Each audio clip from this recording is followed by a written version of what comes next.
Hello, everyone, and welcome to Move, Crush, Count. This is the podcast where we learn how achievers are changing business growth strategies. The Move, Crush, Count podcast specializes in delivering content from experts that are going to help your business grow by interviewing top business leaders. We're going to discover exactly how you can strike back against a world that's trying to marginalize and commoditize you. If you desire to differentiate yourself, you want to combat being marginalized, you want to learn from other successful business leaders, then Move Crush Counts the podcast for you. Today's interview is sponsored by J&L Marketing. J&L is a digital and direct marketing agency that delivers results with strategies that are going to help you outsmart competitors, your toughest competitors, so you don't have to outspend them. The title of today's interview is Does Publishing a Book Increase Business? The truth you need to know.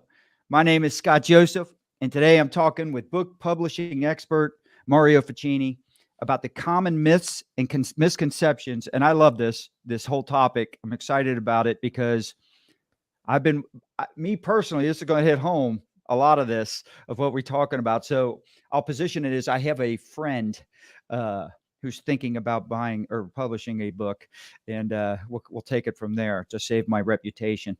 But he's going to talk to us about writing your own book and what stops most business leaders dead in their tracks before they ever get started. Welcome, Mario. Scott, I'm so excited to share with your audience. It's a great day to be alive. Well, we met down at Podfest, and you did a great workshop talking about publishing your own book, becoming an expert, and establishing your authority. That's where we met. You're a well-known expert on this topic. You're an enterprise SaaS founder. You're a top 100 podcast host, marketing. I don't want to miss anything. So you got marketing consultant. You've been an author of a lot of successful books yourself. And you're the founder and CEO of IWD Now. So can explain to us a little bit about what that is. So years ago, I always had this desire to help people. I wanted to be a doctor, lawyer, FBI, CIA, all kinds of stuff. I've always had this burning desire to help people. How I've done that has changed. So date me a little bit, but let's say a couple of decades ago, I started IWD Now, and it grew into mainly publishing for the last decade. But what I love about it is taking that marketing, as well as and weaving it into the publishing, and not just going, here's a cover, here's a book, yay. Because there's a lot of people that are publishers out there, and everyone can do what they're welcome to. That's why I love America. You have the freedom to do what you want, but not everyone does it the same way. And I'll leave it at that for now. But the thing I still love doing is really helping businesses go, okay, here's where you're at. Here's where you want to be. This is a very valid way that works once you do it proper, that you can attract more people to you using the existing knowledge you already have. And it covers a lot of different mediums. It's not just digital, and it's not just physical, and it's not just for this industry, and it's not just for that one. So happy to dive deeper with the online marketing as well as direct marketing of it. Well, you've graciously agreed to do this interview. You're going to share all your knowledge. Like you said, it dated you a little bit, but you look so young. So you can't. I have to be older than you. I'm not going to ask you to. I'm not going to ask you your age on a live interview. But us older people don't like it when younger people think they're old. All right, older than I used to be. Yeah. It's like I joke with people when they're like, hey, you want to get a selfie or whatever? And you take the picture and you go, oh man, look how young we used to be. So, I'm going to take a guess here. Most business people probably have probably their top two reasons for writing a book. Number one, I would assume, is because they want to draw attention, not necessarily to themselves, but to the business or the company, establish their authority, their credibility, their expertise in hopes to get more leads and drive up business, right? And the other thing is also, I think there's a large percentage of people that truly want to help people. When I started this podcast, I can tell you those were the two main reasons I wanted to do it, right? Is I wanted a better online presence that would help our brand. At the same time, though, I wanted to do it in a way that would help all kinds of business leaders out there. And I would imagine a book it's got to be the top two reasons, is it not? It's very similar, and I have some caveats on that because you have the servant's heart. So of course you want to do it. I will say that there's people, whether it's podcasting, video, live streaming, publishing, they just want to do it for the golden nugget ticket, whatever you want to call it, the trophy. And it's like, I want to do this so I'm seen as that. Well, I encourage them wholeheartedly to, one, not lie to people, but two, work on your business, work on yourself, because you can put the prettiest book cover together, you can put the prettiest book together, but if they go, "Hey, we want you to speak on an interview, we want you to speak on stage," and you really don't know the material that well, it's gonna fall apart. It does the exact opposite. So Mhm. we only work with people that are already at a certain level and above. We're not gonna take someone brand new and go, "Oh, we're gonna make you the expert." You are For me, you already have to be the expert. Now So I want before we get into too many specifics, I want, and you okay, did this a little bit, but I do want the audience to understand kind of where you started, where you how before you got down this path and became an expert, because a lot of people that are listening right now are probably in a very similar mindset that you were in early on when you before you wrote your first book. So how did you get started? What are some of the experiences you had early on that the audience can relate to? And then I want to really jump right into where you're headed there, uh, okay. and get into some of these misunderstandings about what it really takes. So some people go, "I'm not succeeding to the level I want in what I'm doing, so maybe I'll position myself as an expert over here and start this new thing." I would say go deeper in what you're doing. I started off shocking in video, special effects, animation, all this stuff. And I was very, very comfortable with it. I was very confident with it. And people already recognized me as the expert in it. And everything was going well. I just didn't have the book. So my first book was actually on video marketing. It's video marketing for business owners, and it was talking about how you can it's surreal because every time I do these live, live streams now with video, this is what I was talking about a while ago. The first book came out in 2012. So I had taken that, 7 plus years of experience and expertise. I go, you know what? I could talk about this. I considered maybe LinkedIn. I considered this. I considered that. Because there was a lot of things I was doing and learning. But I go, you know what? I want to be true to me and true to my audience. I go, this is where I'm the expert. That's what the first book should be on. So while you might not want to do something because you're more excited about this new thing, if you really don't have the clientele, customers, testimonials, there's a lot that goes into it.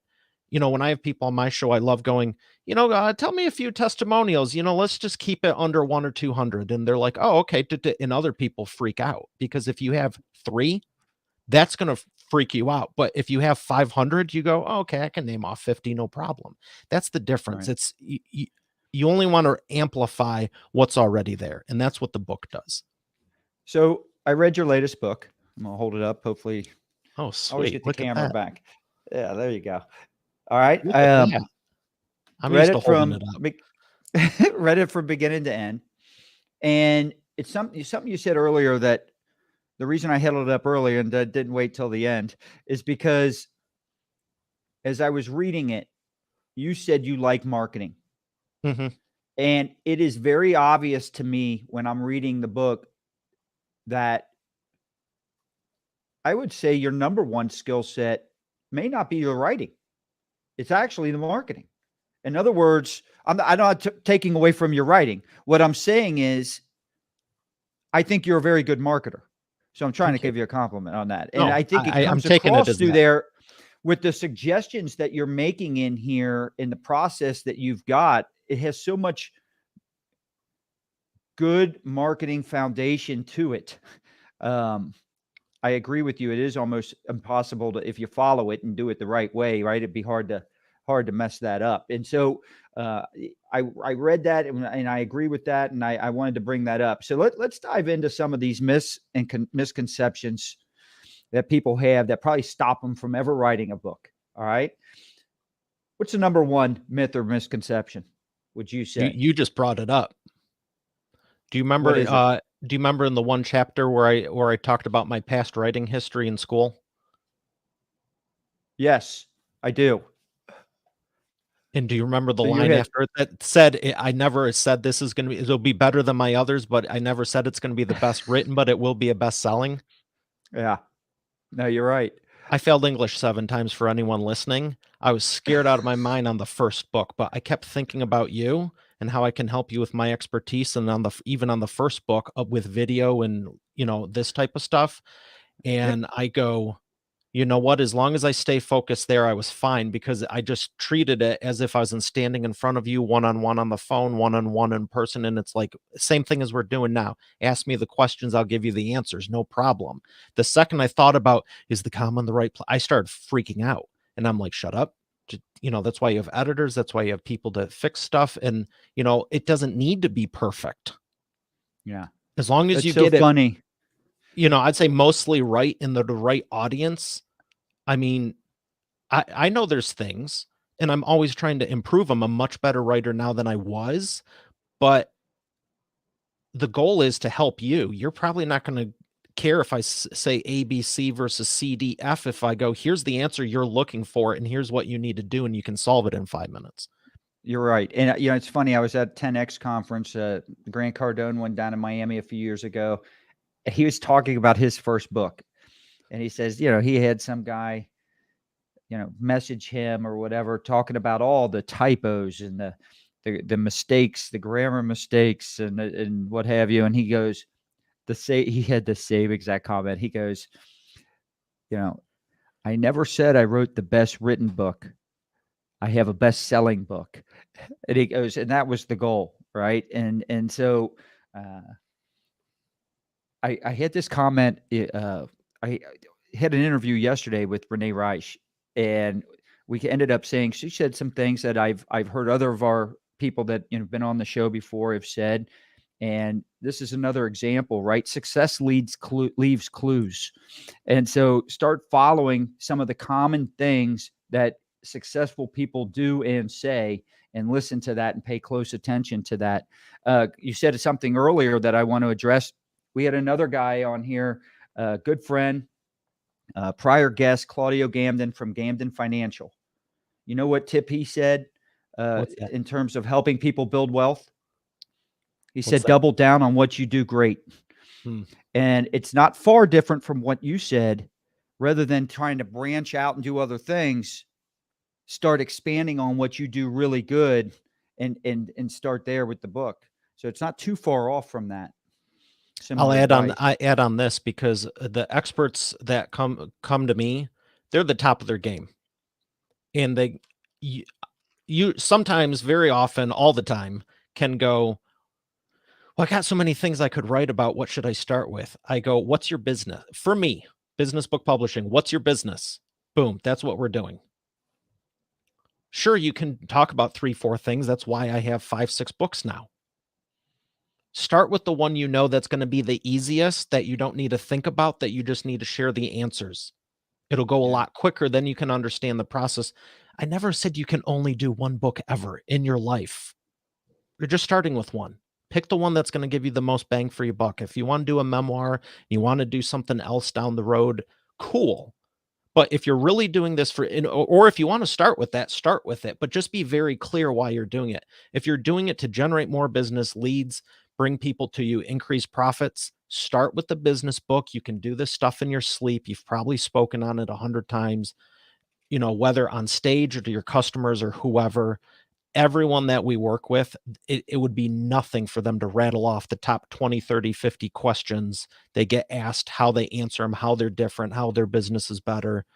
I mean, that's the content of the book. It's not rocket science. If I can do it, I assure you, you can do it. So what do you say to people? And by the way, what you're kind of saying here as well applies to a lot of different things in life or in business if you want to level up, right? It's don't overanalyze. At some point you have to do, and sometimes when you start doing that, your creativity opens up a little bit. The worst thing you can do, if I have to write even something as simple as an article, uh, my mind is blank a lot of times. I'm like, I don't even know what I've already covered this. I've already covered that. And it's so funny, by the way, you assume because I wrote this one article about this one topic that everyone in the world read it already. Mm-hmm. So, so with LinkedIn only a posts are handful. great. LinkedIn posts are great. Well, I've got 10,000 people on the follow thing. Yeah, Yeah, because no one's walking up an elevator down the stairs when they're on their phone looking at LinkedIn going like this. But correct. joking aside, all that social media, all the LinkedIn posts, blog articles, maybe it's a symposium, white paper, whatever, webinar PDF, all that stuff is gold. And I talk Yeah, about that in the process of just acquire that and go on a little treasure hunt and go, what do you not need to rewrite that you may have already paid someone like for copywriting to do professionally? If it's in a webinar or a PDF, you'll probably put more effort into it than a blog post. Well, or a social media post. LinkedIn post and blog post, I'd say, are pretty good. A lot of people do good jobs on those, but none of them touch the effort you're going to put into the book. that's right. And so, what I was saying is, but once you get freed up and you take the first step, and I love your advice about starting with something that you know very well, right? That you're tuned into. It's something uh, that should be like breathing to you, I would assume, right?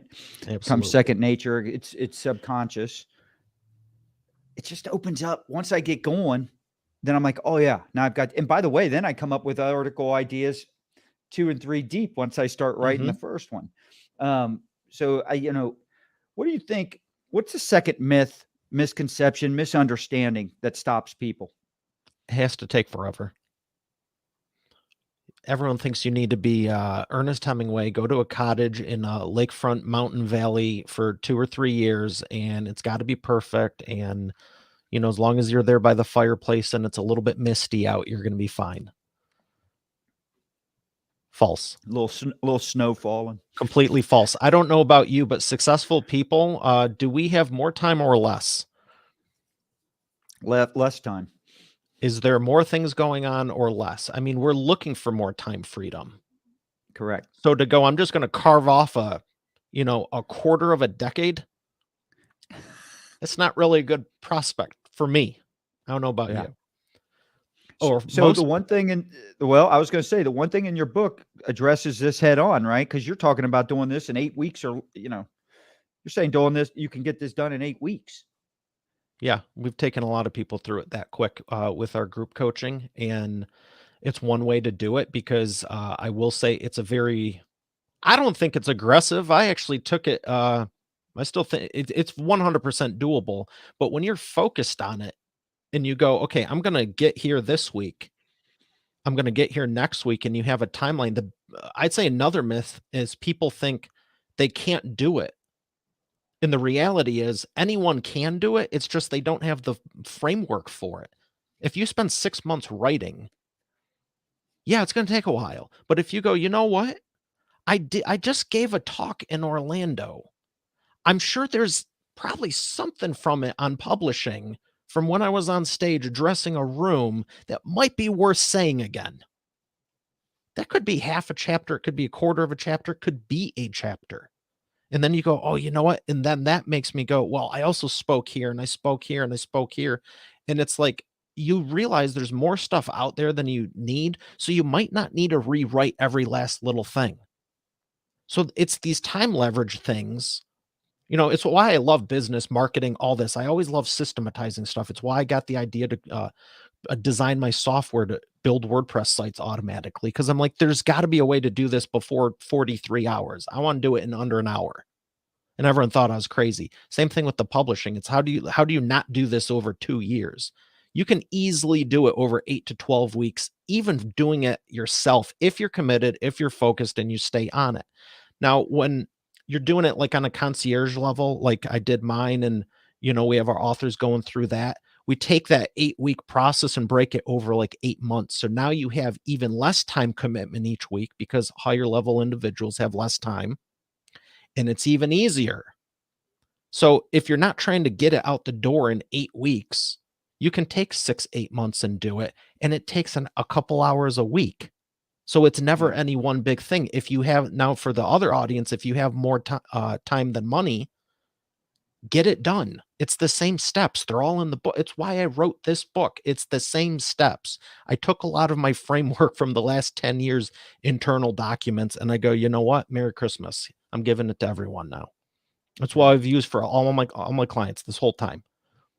You know, it's funny. It's really, for me, um, it's interesting. You've got this as the second one, which I really also think goes right back to the first one. The reality is we have all the time we want in the world to do whatever we really want to do.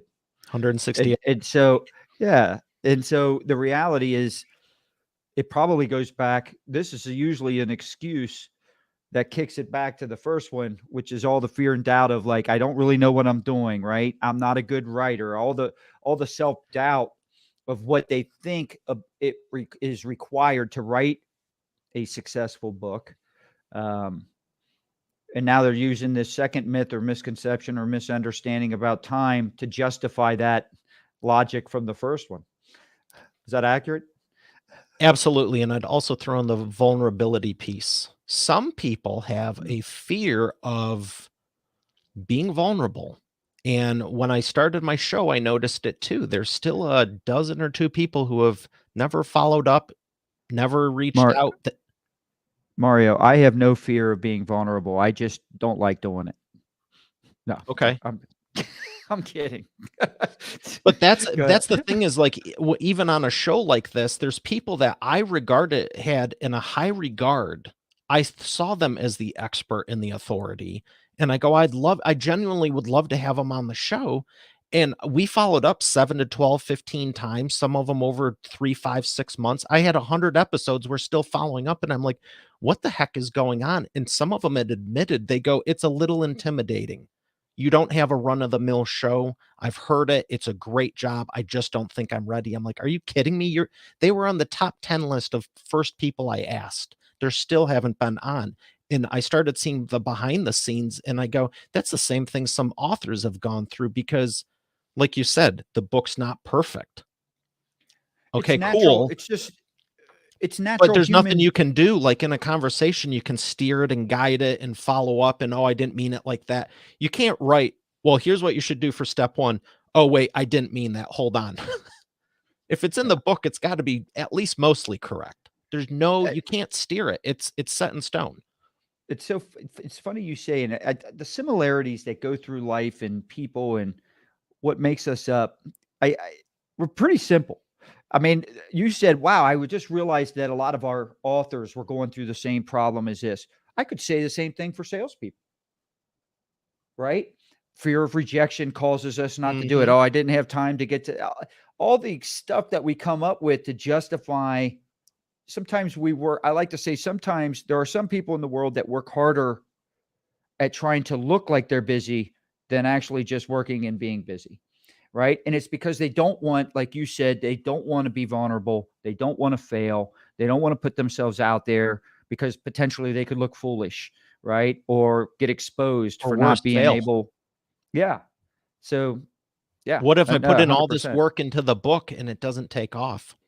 Correct. Well, what I if would that? say don't try So doing it on your own. And I'd also yep. say, who cares? Who'd you write it for? Is it to please everyone and impress them, or did you actually give them something of quality that's going to help them? All right. It's a good point. You And can there's make a different real ways.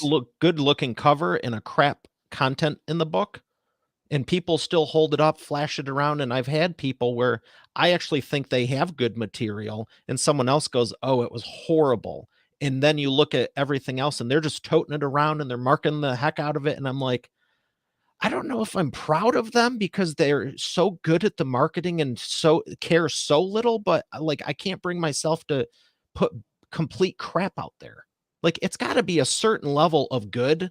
I'm not saying perfect, but I wouldn't be enthused to endorse something that's like you did a bad job. And people have flat out told me behind the scenes or in the hallway or whatever. They're like, "Oh, I'm just using it as a marketing piece."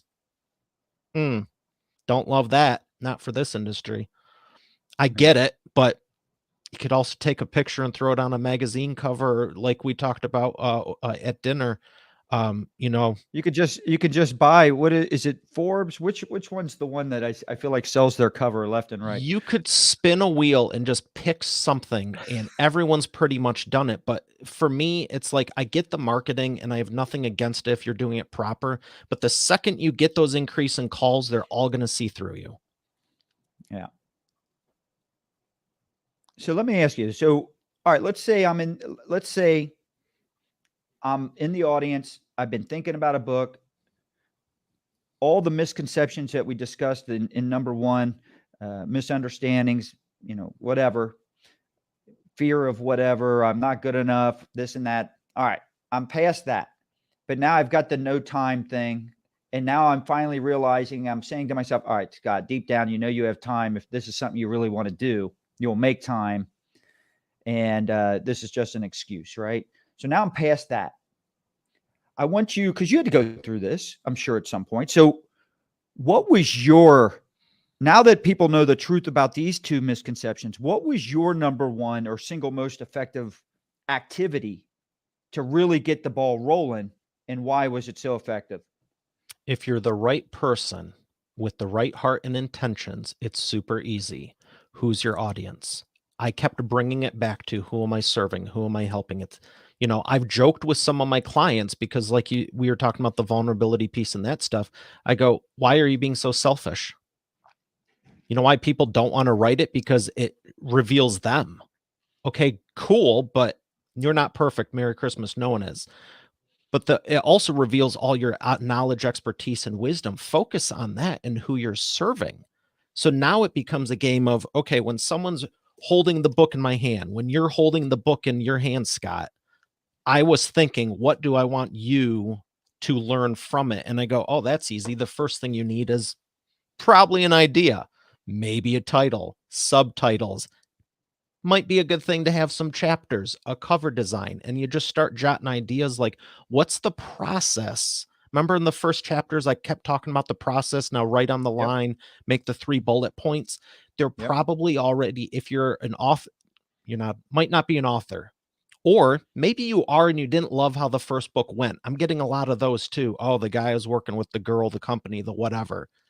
They like my process better and they've come to me and I share with them the same thing. It's like, who are you writing? They never took the time to go, who am I writing the book for? You know what I mean? So it's Do like, you what rec- is the process you always talk about from stage one-on-one?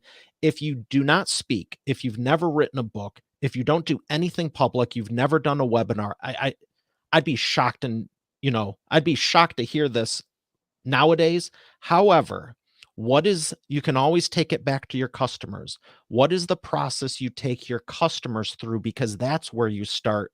You've just never put it in, translated it to a presentation or webinar or anything, but you're doing it with your customers day in, day out. If you go, well, my sales team does that, great. Get their notes of what they're doing on the one-on-ones, because that's the process. Every business has a process, even when people fight me on it. So when you're saying identify your audience, what do you want to deliver for them? What do you want to Mhm. give them? Are you recommending, and maybe there's no right or wrong answer, but what's your answer to, like, how narrow should that target be? How much into the niche is it better, you know, to go wide, or how wider or narrower? What do you want, Scott? Where do you see JL marketing going the next 3 to 5 years? Who's your target, and how do you want to serve them? Yeah, but It so, might not be how business. you've been doing it, or it might be I want to do exactly what I'm doing, just more. Great, let's go deeper. It's really where you want to see your business going the next 3 to 5, 10 years. That's what we're aiming for. It may be the same, it may not. It doesn't matter. If it is the same, great, enhance it. And if it's not the same, no big deal. Pivot slightly. You're probably not changing it 100% either. So when I get questions like this, and it's a great question, whether it's a myth or whatever, most people take this like gas tank completely full, gas tank completely empty approach. And I'm the same way. I I love am that way too. Lamborghinis. I love Hummers. They're completely different. People are extreme creatures. Yeah. So just when you say, well, I want the book to be different than my current business, it doesn't mean change the whole thing. It means, okay, pivot a little, or I want to start focusing on this new audience. great. So go deeper a little. A little. So we have a frequent guest and good friend, Michael Porro, tuning in from LinkedIn. And by the way, this is live. It's going to LinkedIn, YouTube, Facebook. And so some of the comments we get on this on the questions we get on the screen, and I can put them up here. Some I have to wait till after the show and go back and answer, and we'll encourage Mario to do the same. But Michael asked a good question: what percentage of books actually get published? I would say 100% of the books that want to. A lot of people are good writers. So that's the other thing. I know people that are exceptional writers that have manuscripts. And it's been 6 years since they were done with it. And I go, why don't you publish it? I mean, at that point, it's a matter of point and clicking. But again, it goes back to maybe it's not the right time. They just wanted to get their thoughts out. And for me, and me taking notes is the equivalent of them just writing this masterpiece. But there's always something internally that stops or encourages you from going to the next step. You know, there's a ton of people that do ebook only. Why? I don't know.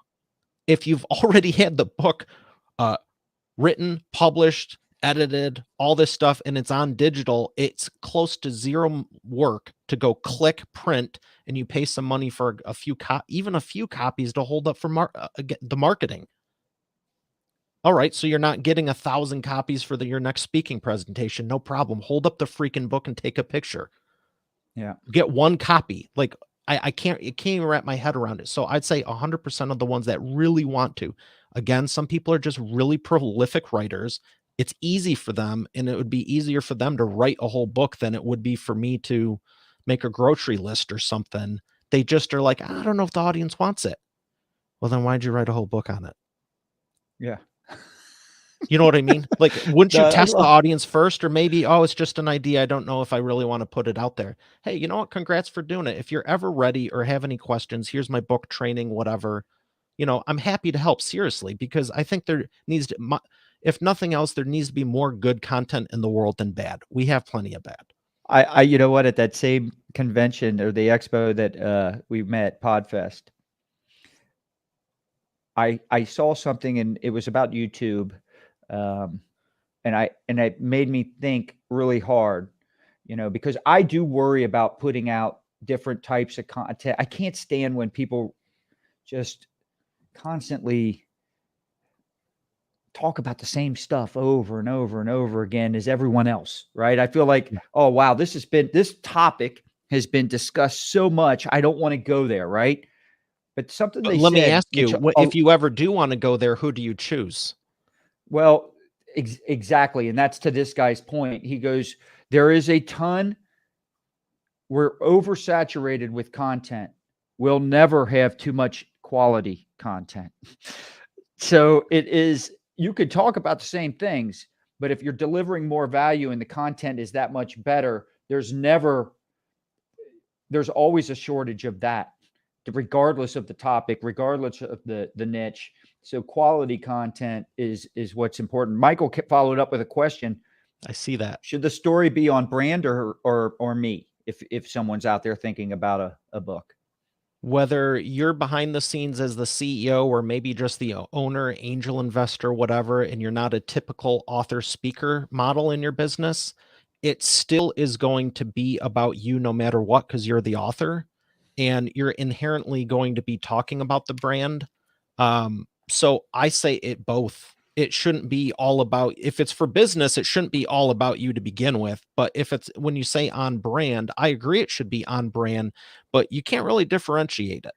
You know, even Bill Gates, Warren Buffett, Steve Jobs, Steve Jobs was more, let's get on stage and stuff. Bill, I would say, did when he needed to, but I wouldn't say he was anywhere near Steve Jobs. And Warren Buffett, I think he tries to stay away from the limelight, but he still knows how to do it enough to focus on Berkshire Hathaway. So it's really personal preference, but I wouldn't be afraid of any of it. And again, weaving it in there, it's, again, instead of going one extreme or the other, all on you, all on the company, maybe do 60-40, maybe we do 70-30, but it's going to have both no matter what.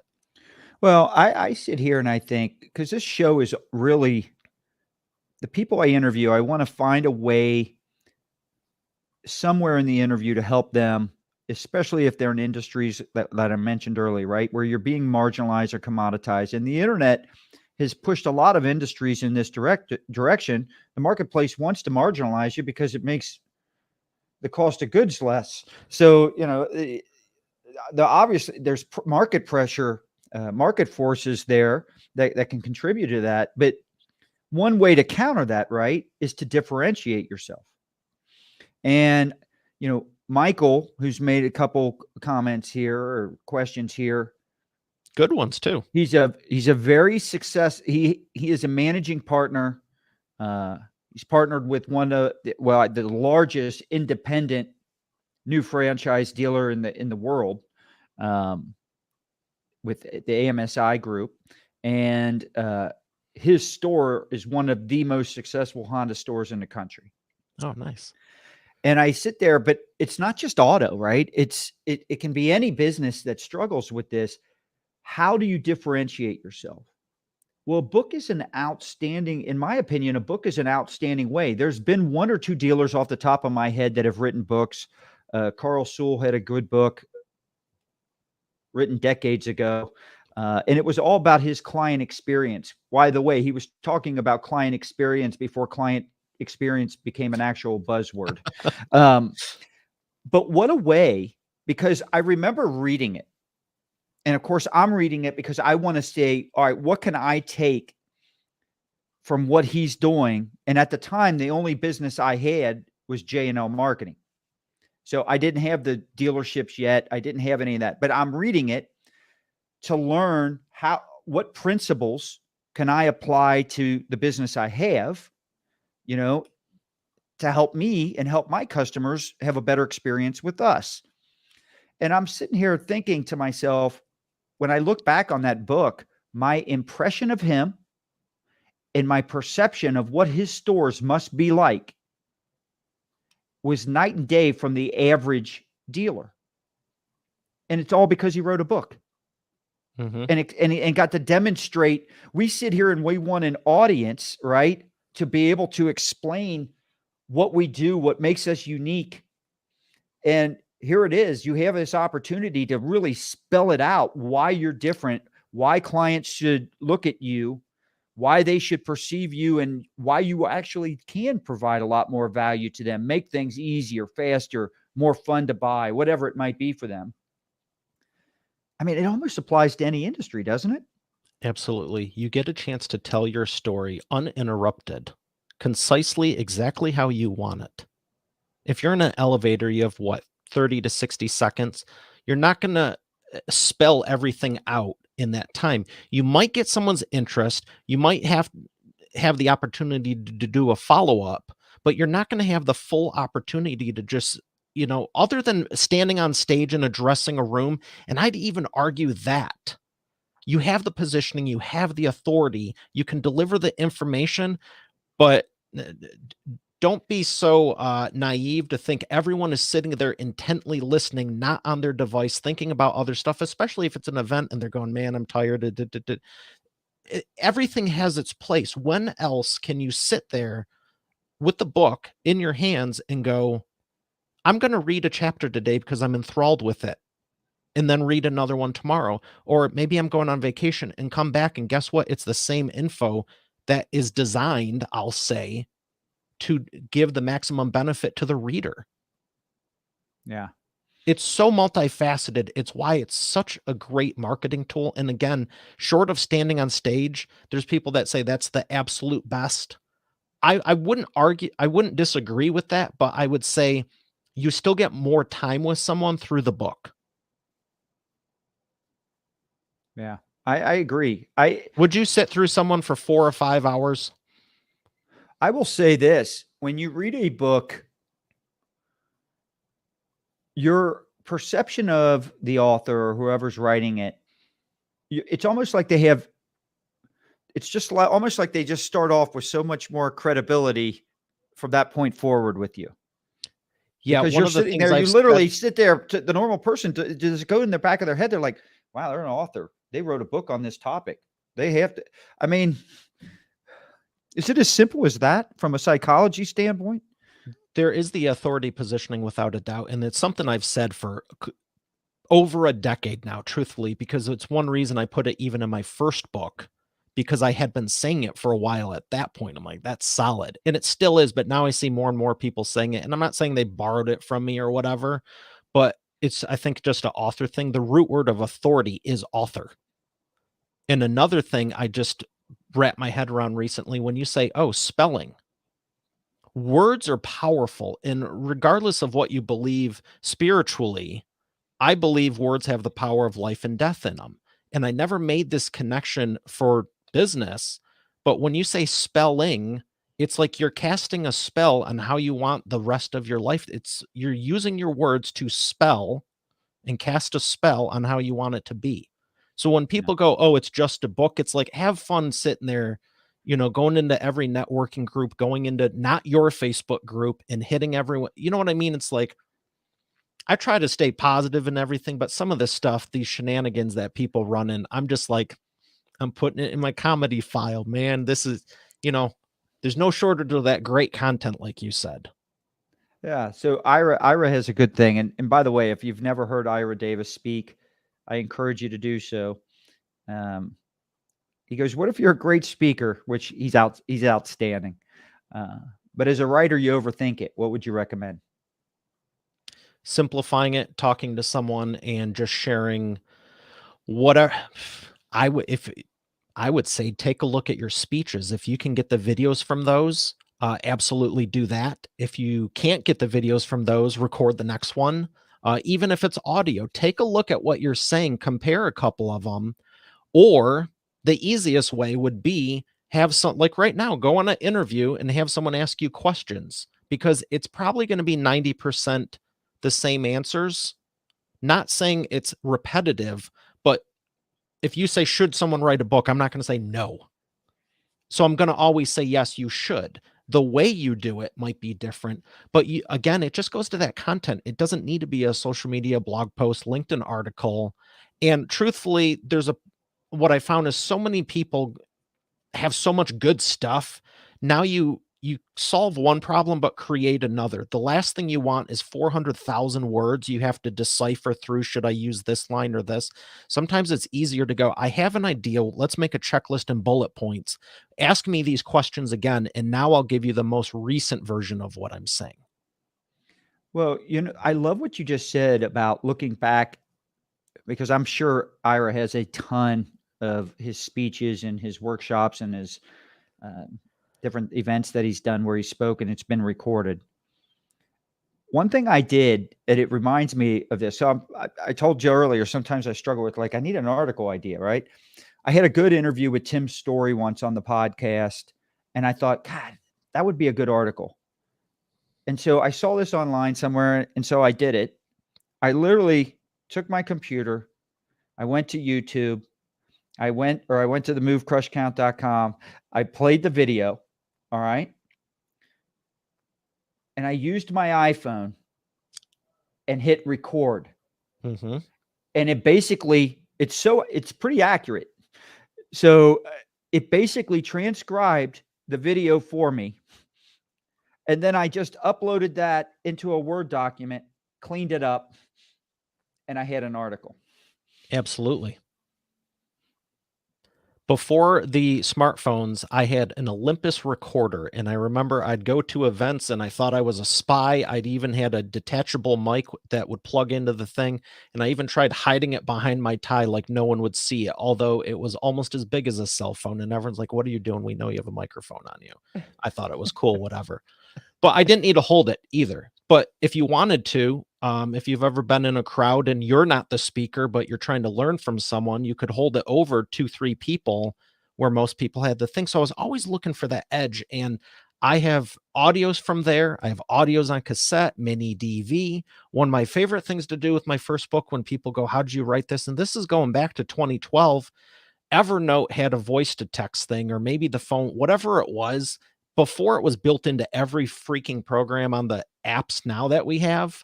It was like one of the most rudimentary, but it worked. I wrote part of my book driving on the freeway, allegedly. And It's just talking into it. There's so many transcription services. A lot of them are built in. I think you can even drop the video unlisted on YouTube and it will transcribe it for you. Facebook Yeah. does the same thing. So if you want to like really bare knuckle this, startup, bootstrap, whatever, if you really are like, I don't want to pay for anything, which I don't agree with, but whatever, I'm still telling you the truth. You can use free services now to do rudimentary transcribing. I suggest Otter. It's not the, if you don't have $10, then maybe reconsider the book, go sales something. Right. But Otter's like $10 for the month, $100 for the year. You can put as much If into you don't it have as you want. $10, you shouldn't be writing a book, at least not a business one.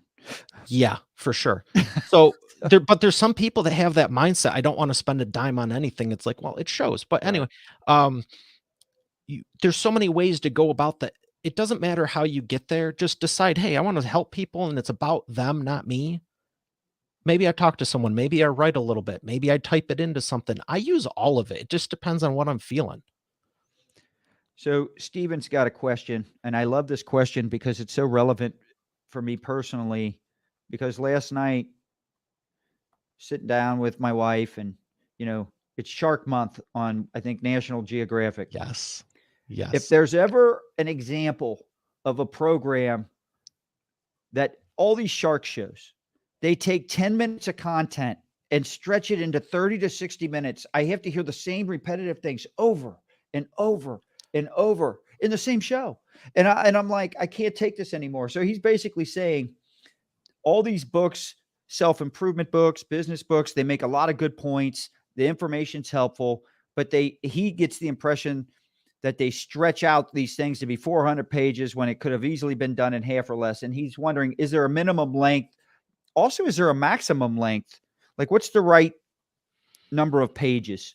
It's a really good question and really good Yeah. example. Shark Week's fun, but yeah, sometimes it's like, ever remember those special reports from years ago of the Loch Ness monster? Like they spend 55 minutes like teasing you, then the last minute, like here's a broken photo that we've already seen.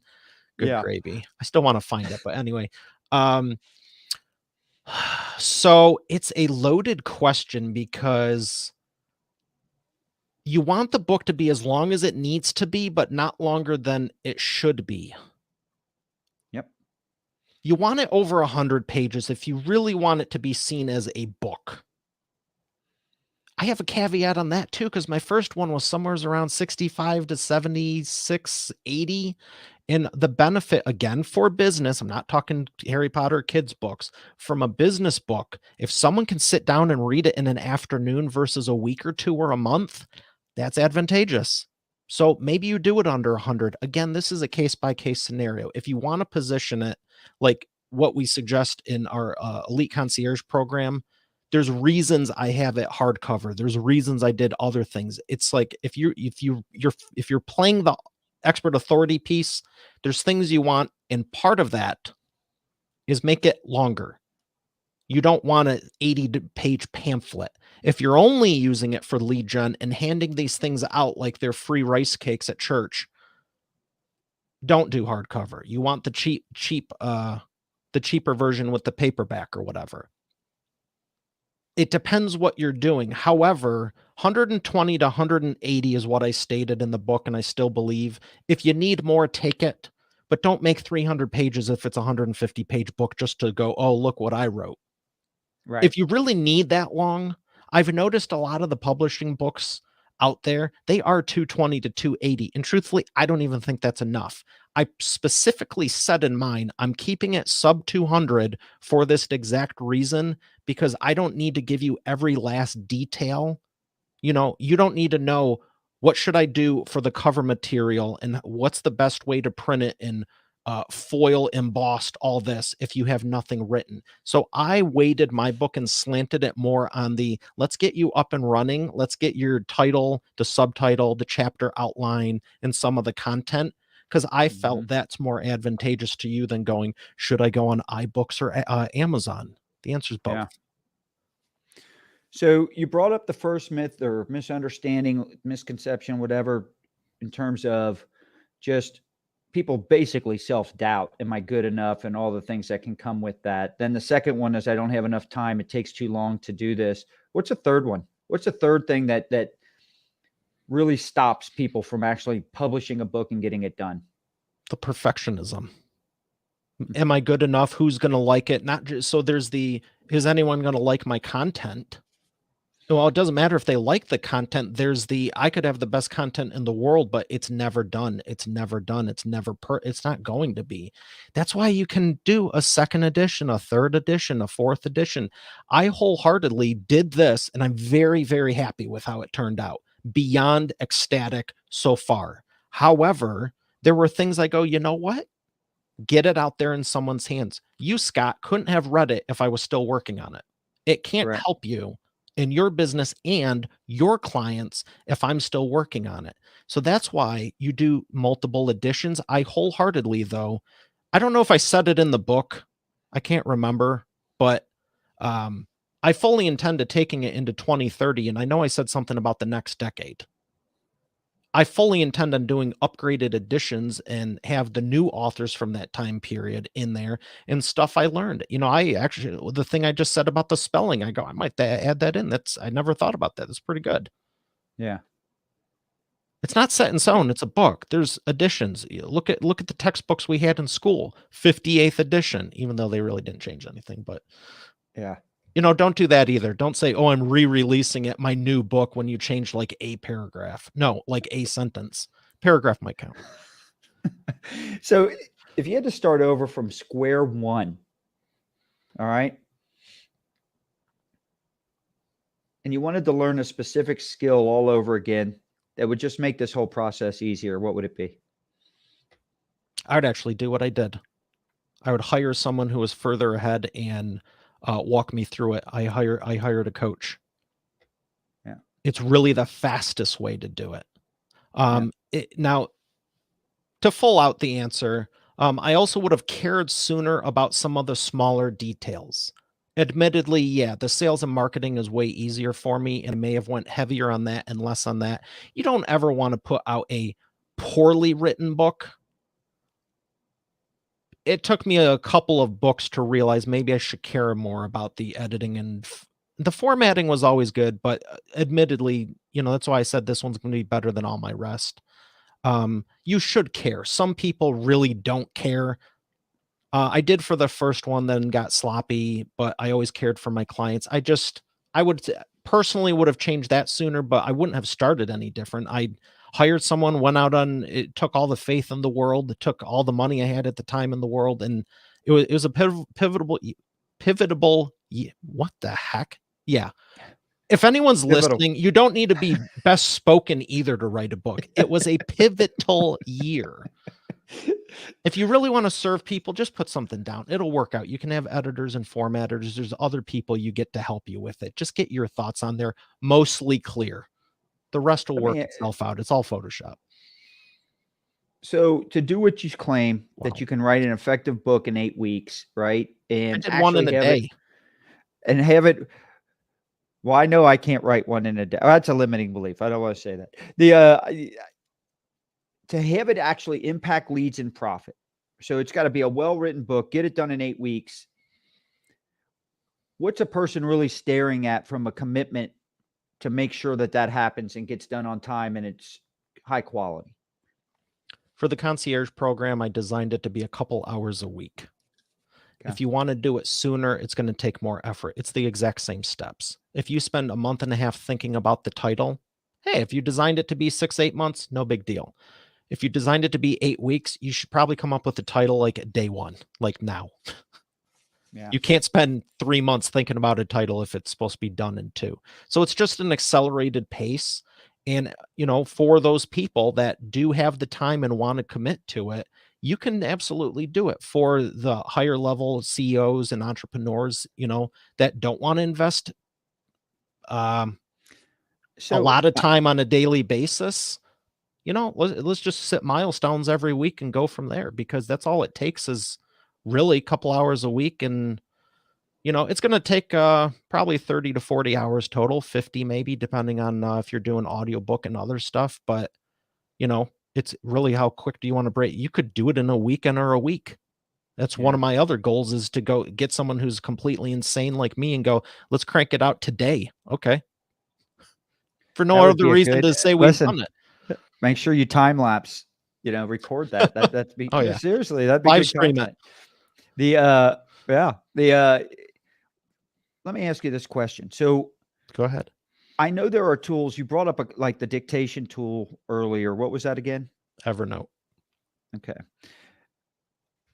There are tools out there right now that help marketers write better headlines, whether it's for blogs or articles or variety of things. Could be sales letters. It doesn't matter what it is. Is a good headline or a good title for a book similar to that? Or if they're not, are there tools out there online that can help you write good titles to books in terms of all the important things, right? Are you talking about Headline Studio? I use Co-Schedule a lot. Yeah, So it's that's yeah, that's part of their their thing. thing. Yeah. Yeah. It is a great tool.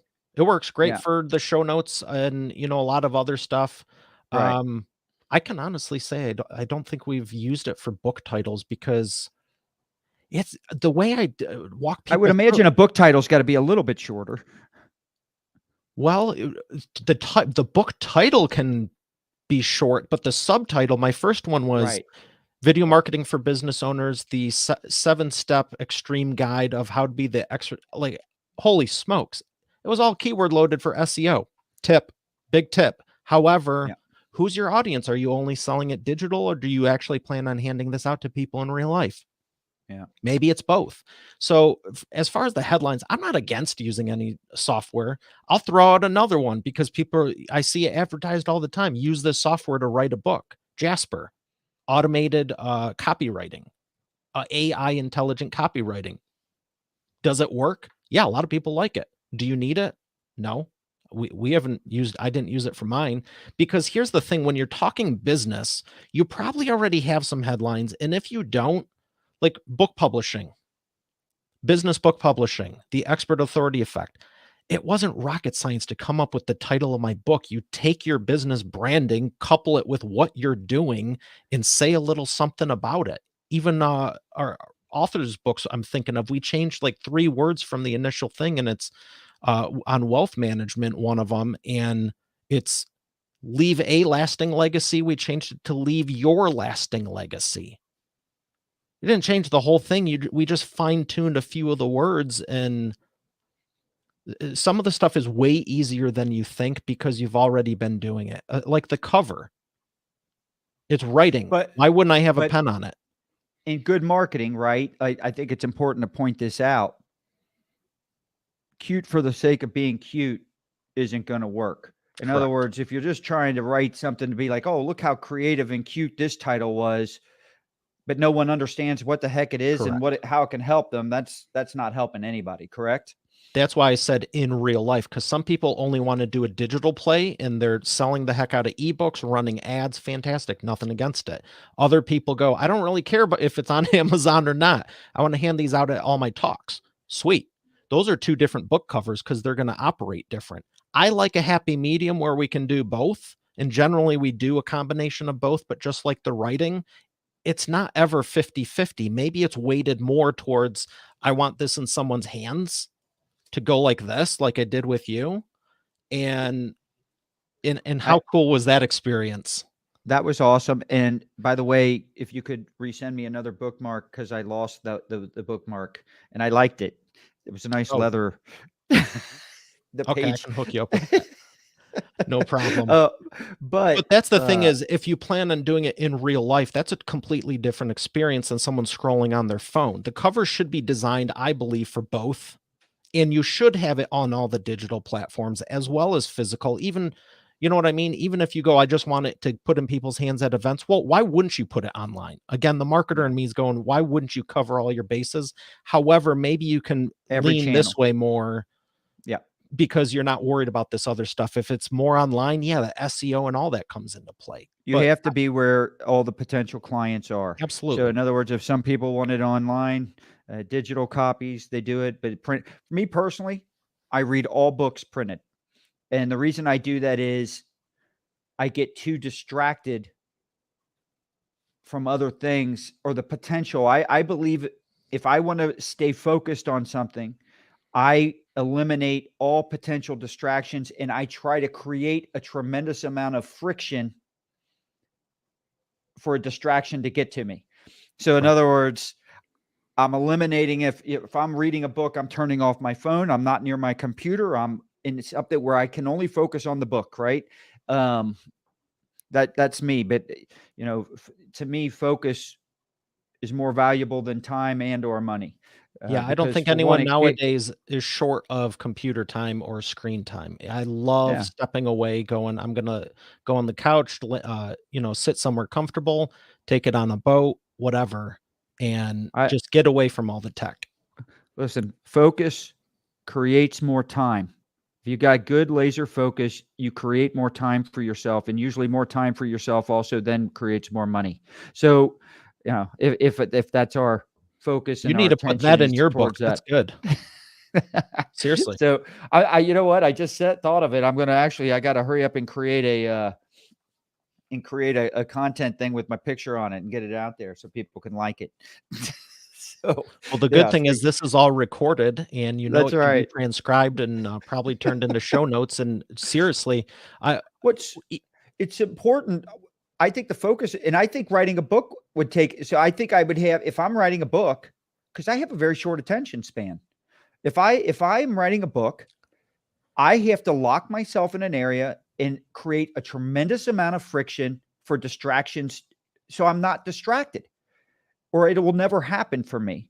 And so I think it appeal. I think it's something I'm working on a lot, and so I've been talking about it a lot lately. Um, but yeah, I think it applies to this too. yeah, Does it not? I it's mean, amazing when you realize how easy it can be done, but also it's good you set up those boundaries because it is easy to get, I gotta be honest, it's one of the things I hate seeing the most. It's always people that aren't working with us, but they're trying to do it on their own or they're working with someone else and they might make it through the manuscript, they don't publish. They get through the manuscript and they go to publish, but they don't edit. Or they get through the manuscript and editing and they don't know how to market. Almost everyone gets screwed up on the marketing and launch phase. But then they get like discouraged and it's like you still have this great piece out there and it's such good content.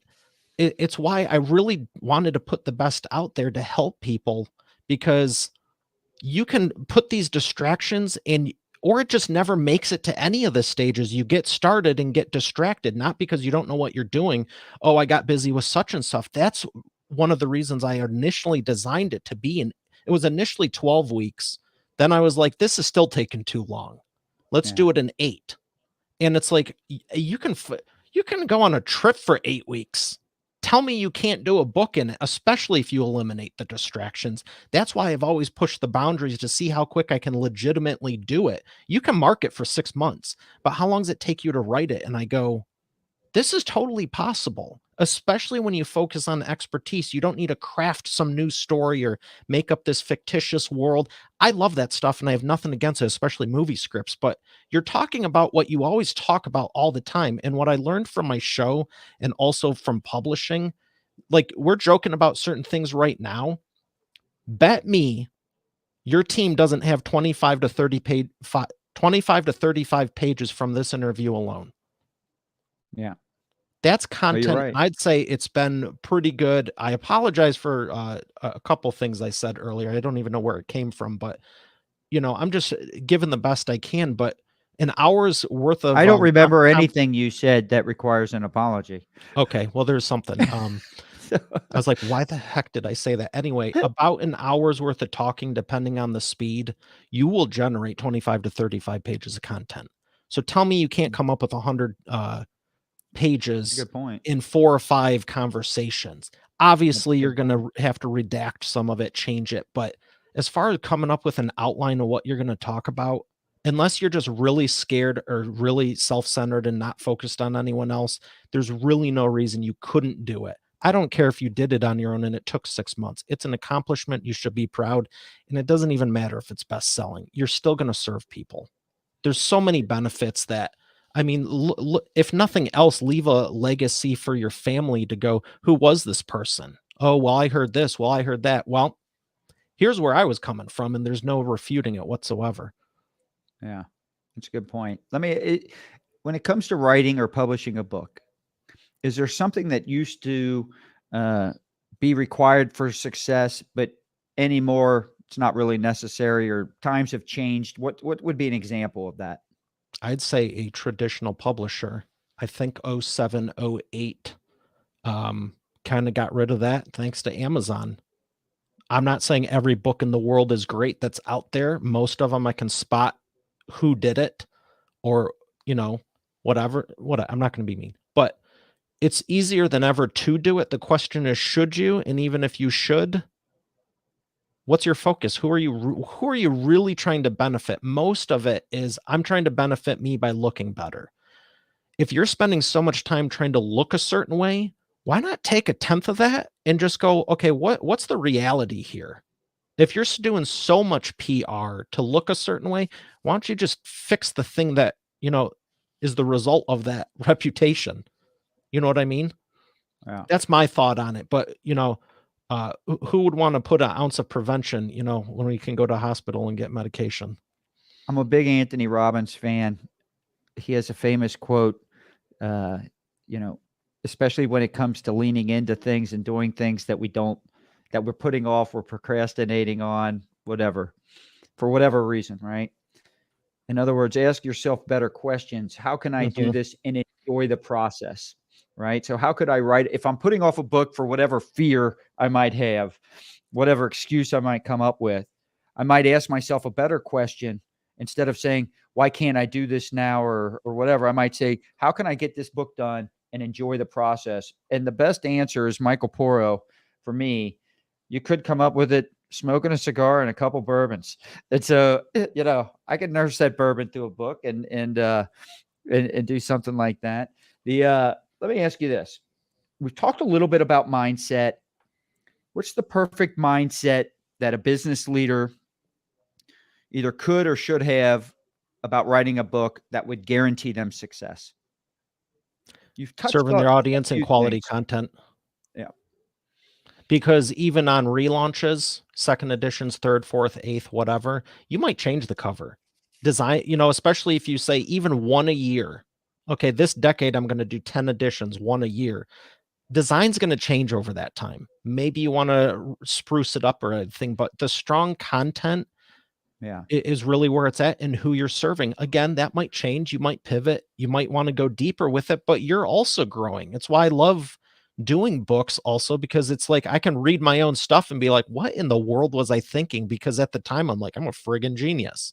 But it's like now I have new information that I can, Yeah. if you weave it into your business, you should weave it into your book. It's Great, never a ending thing. It's a living document. great content that serves the audience will always stand the test of time, doesn't it? I mean, Mhm. what's the greatest selling business book of all time? I That's a tough one. Think and Grow Rich, That's what came to my mind. I How to mean, Win look how Friends and long ago. Influence People. Yeah. I mean, look how long ago Think and Grow Rich. Look how long ago that was written. And Over it's 100 still years. 100% it's still 100 it applies 100% today. I'd argue 99 and a half. The part where he says always keep change so you can make a call. Yeah. Or Well, maybe that one's The add the Greatest part Salesman in where the World, or I will How I also Raised My say Self from Failure to Success and Selling. One of them I'm like, change. Oh yeah, payphones. if Like they had if you phones back then. I could yeah, also argue scripture, the Bible, because a lot of that I draw parallels to. And it's like, yeah, okay, so we go, yeah, everyone's using this content now from the late 1800s, 19. Where did they get it from? correct. Yeah. You know, when you think about Think and Grow Rich, yes, you're right. 99%. When you read that book, it's almost like watching an episode of Mad Men when you read through the chauvinistic part of some of that. It's like, I mean, they thought men were the only people capable of. Back then, when that book was written, read that book in its original thing, and it's all about It's like a time men. capsule. Yeah, it's like, gosh, I can't believe that. Some of the best It's just people I know shocking in to the me. business are women, and they're fantastic. And I would love nothing more. I've told people, Like for guests on my show, I go, I don't want it to be all men. I always go, do you know some super experienced woman that's credible? It's the same requirements, man or woman. They got to be credible and everything. But I mean, if I get five men, it's like, I want at least 2 or 3 women in there too. Yeah. So let me ask you this. Is there anything we haven't talked about? All right. Or I haven't asked you about when it comes to different misconceptions, misunderstandings that business leaders or potential authors suffer from that you'd like to share that would help them? Everyone knows me. I don't need to do that. I'm already a big shot. I already have a book. Everyone's going to buy this one. Bollocks. You Yeah. always have Why to do you be say that? marketed. Yeah. Oh, it could be an email issue. It could be people aren't on their devices as much. Any of all the marketing you thought worked 6 months ago probably changed even if you don't realize it. I don't want to name any social medias, but there's a couple that I think people are using a lot less than they used to from a decade ago. And there's Yeah. new ones people are on more. So when you're not just the marketing strategy of going, well, this has been working for us, great, keep doing it. It's that lean in, but where else might be a better avenue for you? But forget these social and marketing. It's more the mindset of, yes, I'm already somebody. When you see Anthony Robbins advertising still, I've always used and this is specific to this audience, but I don't really like Coke or Pepsi, but I go, why do they still, I asked this 20 years ago, why do they still run commercials for the new people who don't know about you? Correct. Why does Anthony Robbins still advertise events and send direct mail and send postcards and send ads and do webinars and for the new people? Yeah. You might have 100,000 people who follow you now, 10, 20, 50, whatever, maybe 1,000,000. I've had people on my show, but they're still marketing. Why? So if they're doing it, how come you don't think you need to? I'm glad you're a big shot, but maybe just say it a little bit different and, hold up the book and take that picture. Oh, it's a digital ebook. Well, that's why you print it, even if it's for no other reason. So, outstanding interview. Mario, let me ask you a question. I've got it scrolling here at the bottom, freebusinessbookpublishingcourse.com, because I want people to walk away from this episode. And if they're thinking about it, or like you said, maybe they've written the first one and it wasn't as successful as they had hoped, but they don't want to give up on that. They want to keep moving forward because they believe in the potential. Absolutely. This is basically, because I remember this, you have this at the end of the book.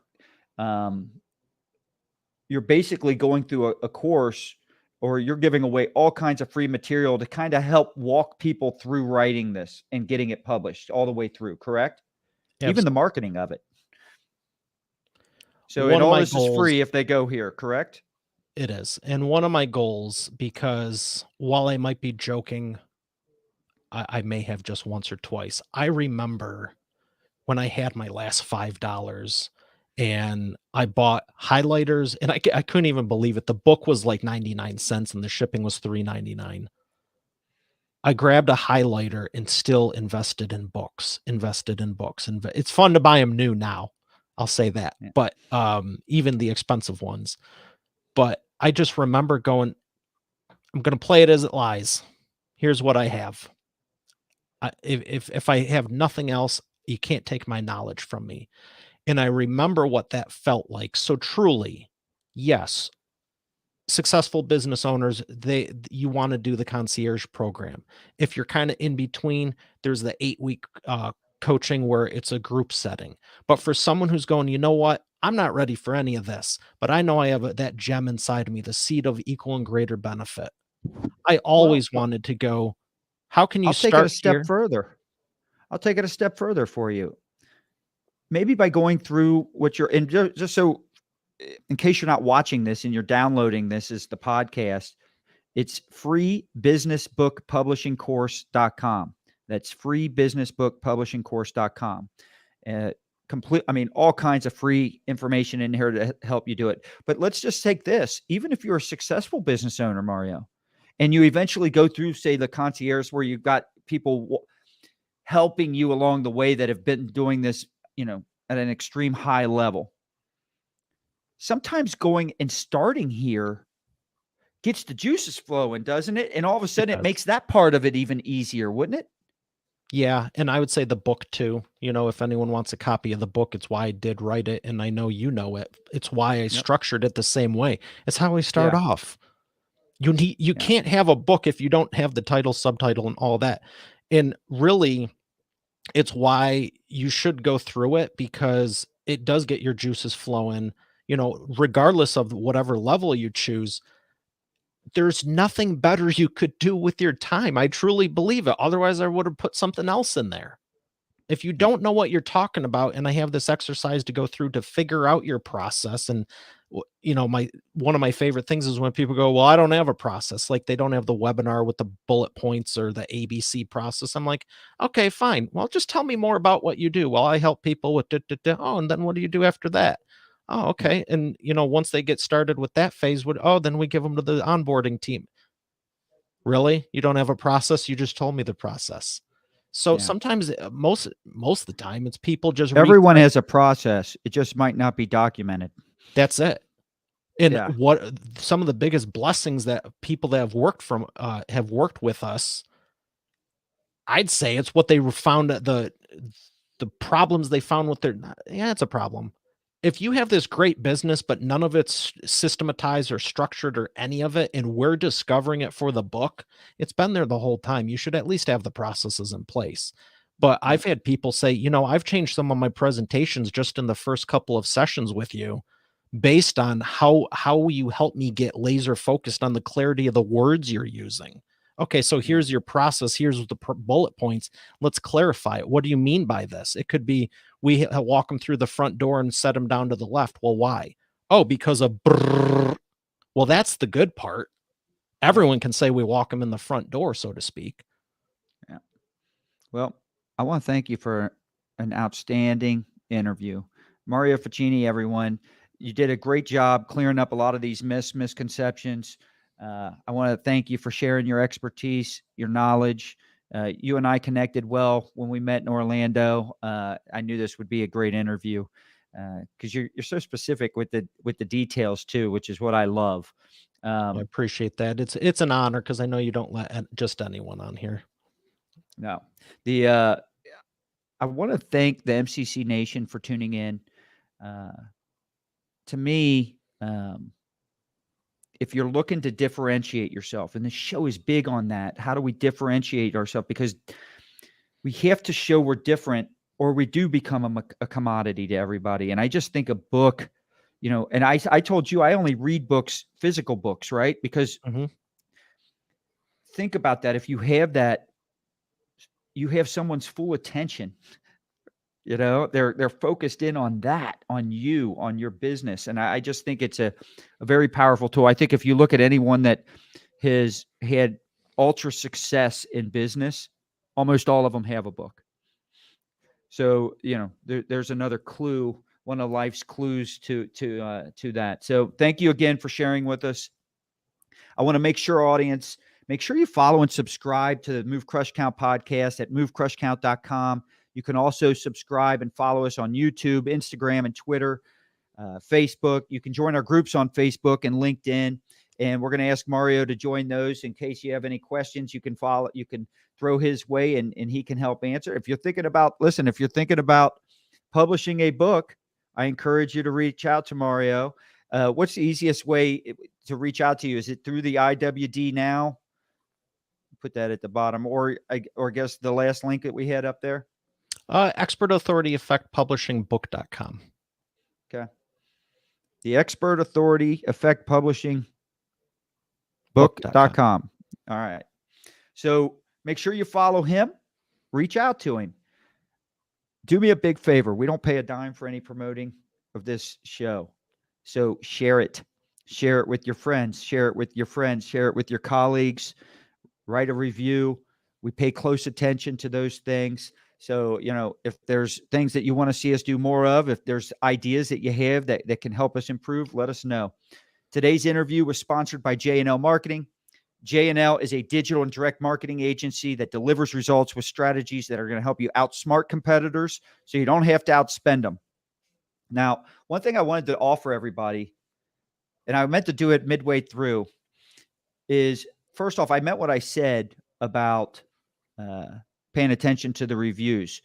But I want to encourage people to message me, whether that's through LinkedIn, whether it's through Facebook, whether it's through Instagram. I want you to reach out and message me. I want you to just tell me what you like about the show. And I want you to tell me where you think it could be improved. For the first 10 people that do that, I'm going to be sending the Move Crush Count podcast t-shirt too. So make sure you include your size and where you want it shipped to. And I'll get all that handled too. But I want to speak to you guys one-on-one if I can. But J&L Marketing, our sponsor, wants to give something free as well. One way you can outsmart your competitors is to know what they're advertising. And more importantly, you need to know which offers and ads are working best against you. It's critical. Which ads are stealing market share from you and where your biggest opportunities are to steal it back and grow. So if you're interested in getting all this information without having to do the work or paying for it, message me once again on LinkedIn, Instagram, or on Facebook. And I can save you hours of time and money. You'll receive the insights that are going to deliver the most actionable, tactical, and timely digital marketing tips that you need to move the crowd, crush the competition, and count the money. I'm Scott Joseph, and thanks for joining us on Move, Crush, Count. Have a great day, everyone.